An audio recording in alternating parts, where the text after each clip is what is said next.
An ummil mu'minina ummi Abdillah Aisyah radhiyallahu anha qalat qala Rasulullah sallallahu alaihi wasallam yaghzu jayshun al-Ka'bata فإذا كانوا ببيداء من الأرض يخسف بأولهم وآخرهم قالت قلت يا رسول الله كيف يخسف بأولهم وآخرهم ففيهم أسواقهم ومن ليس منهم قال يخسف بأولهم وآخرهم ثم يبعثون على نياتهم متفق عليه هذا لفظ البخاري nomor hadis 2118, Muslim 2884. Rasulullah sallallahu alaihi wasallam mengatakan, ini dari hadisnya Ummul Mukminin Ummu Abdillah. Abdillah ini enggak ada ya, karena Aisyah itu tidak, radhiyallahu taala anha itu tidak punya anak. Ya. Jadi beliau enggak punya anak. Tetapi terkenal dengan Ummu Abdillah, ibunya Abdillah gitu. Ada yang mengatakan katanya itu anak saudaranya gitu.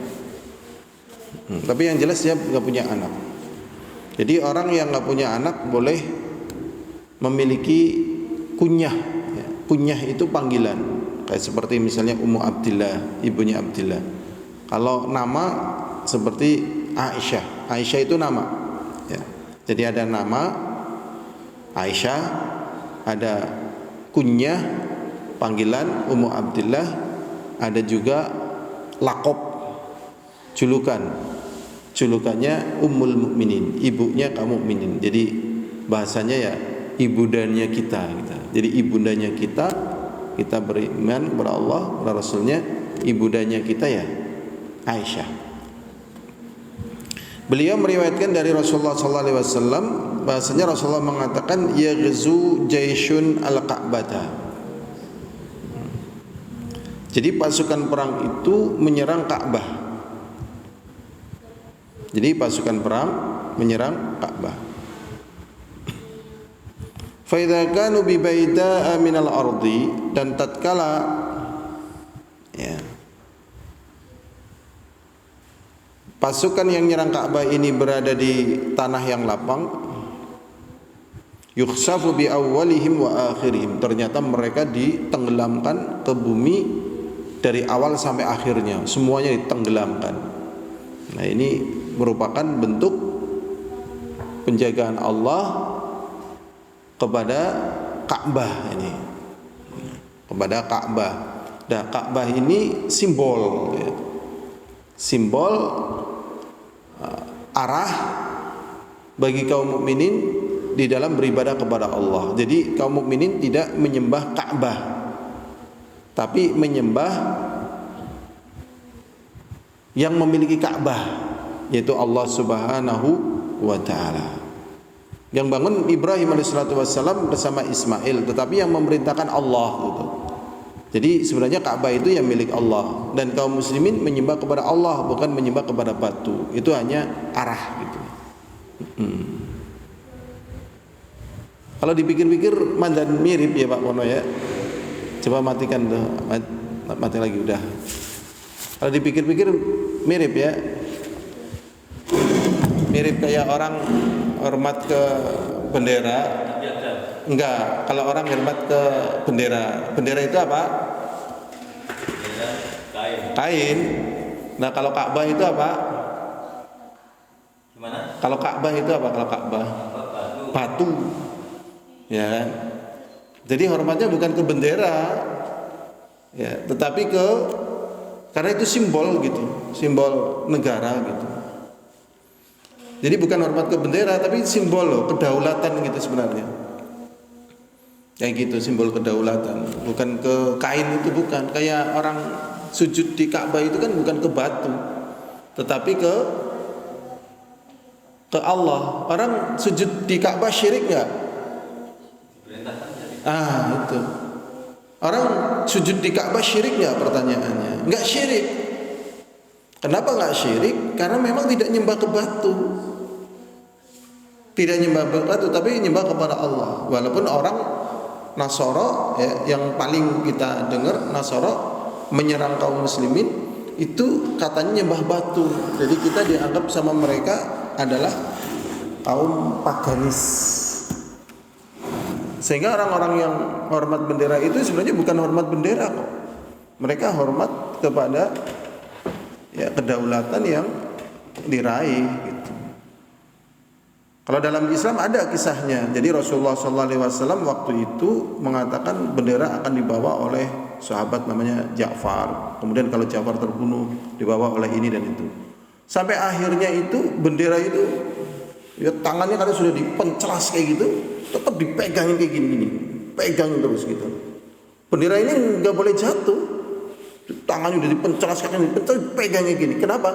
Karena bendera itu simbol kemenangan gitu. Kalau benderanya jatuh berarti kalah. Kayak gitu. Jadi bukan lagi menghormati benderanya itu, bukan kainnya itu, tapi ini simbol loh. Dan lebih, ya itu termasuk mengerikan sekali ya. Tidak kalah mengerikannya tatkala pertempuran Muhammad Sultan Al-Fatih. Ya, jadi Konstantinopel itu adalah negara adidaya. Sekian tahun itu nggak tembus, nggak hancur gitu. Lah sampai akhirnya ya Konstantinopel itu jatuh, itu ada nubuahnya. Nanti Konstantinopel itu akan jatuh di tangan orang yang bernama Muhammad gitu.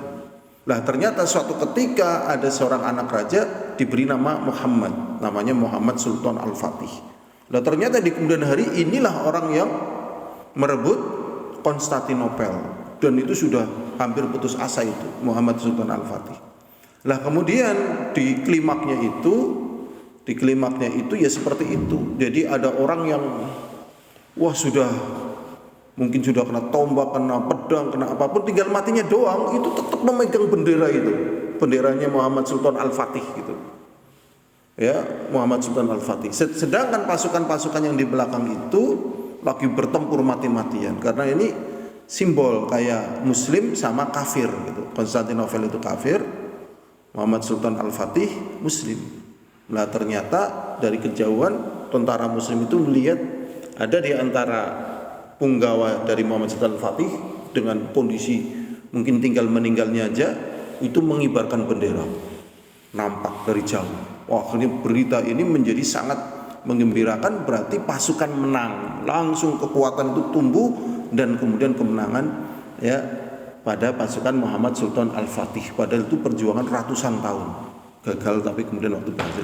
Sekarang lagi mempertahankan kain atau simbol perjuangan waktu itu? Simbol perjuangan. Ini pentingnya kita memahami dengan ilmu ya. Ilmu itu penting loh. Ya, agar hati kita selamat. Agar hati kita apa? Selamat. Termasuk dalam masalah ini coba. Ya. Ternyata ditenggelamkan dari awal sampai akhirnya. Di sini Aisyah radhiyallahu taala anha ya memiliki kecerdasan. Ya, ternyata baru ngaji sebentar, waktunya udah hampir habis. Aisyah radhiyallahu taala anha bertanya, "Ya Rasulullah, wahai Rasulullah, kaifa yukhsafu bi awwalihim wa akhirihim?" Bagaimana ya? Kok bisa semuanya itu ditenggelamkan? Ya, semuanya ditenggelamkan atas kehendak Allah SWT ke bumi. Kok bisa?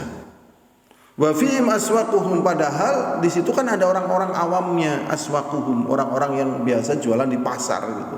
Orang-orang yang di pasar kan tidak terlibat. Ya, tidak terlibat. Wa man laisa minhum, dan juga ada orang-orang yang memang enggak, sama sekali enggak tahu nih. Laisa minhum, enggak tahu. Bukan termasuk golongan mereka itu. Kemudian Rasulullah SAW menjawab dengan jawami'il kalim.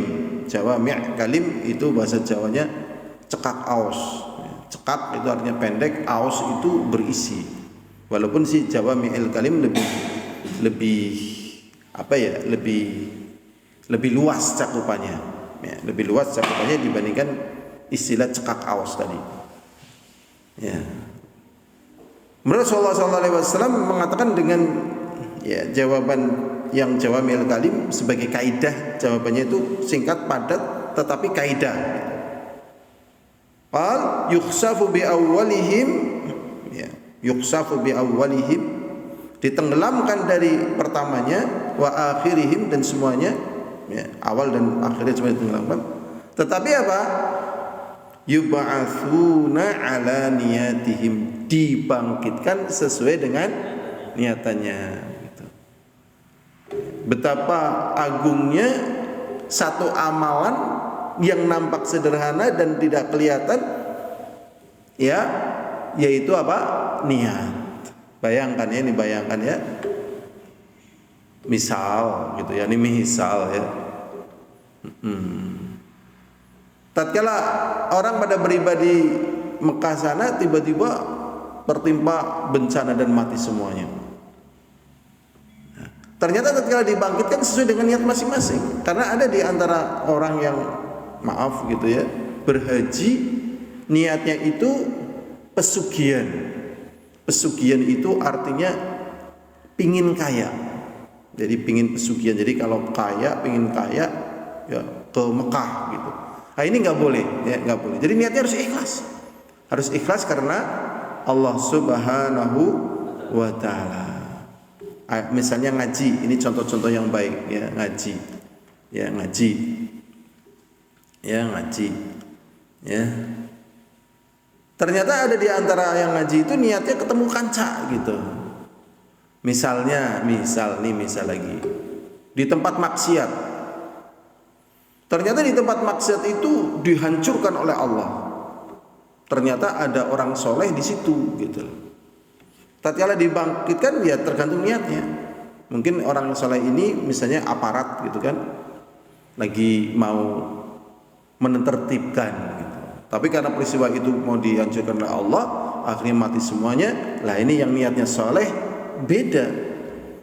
Karena niatnya adalah untuk kebaikan. Ini hadis yang kedua dalam kitab Riyadhus Shalihin. Kayaknya ini saja yang bisa kita sampaikan karena waktu sudah habis. Walhamdulillahirabbil alamin.